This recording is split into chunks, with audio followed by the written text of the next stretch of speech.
What is up guys, Stan at the side. So in this video, I'm going to show you how to free up space in Windows C drive. So to do it, just simply click on the Windows bar and then search for File Explorer.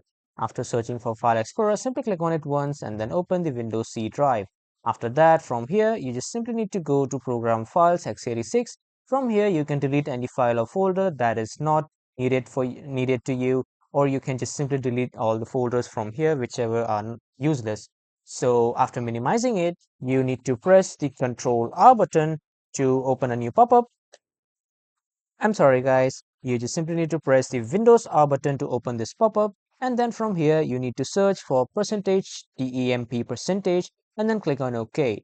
And from here you will see all the temporary cached files. Just simply click Ctrl plus A to select all of them and then delete on them all at once. So these are basically the cached files that take up unnecessary storage in your C drive. So just simply delete them all and then your C drive will be cleared.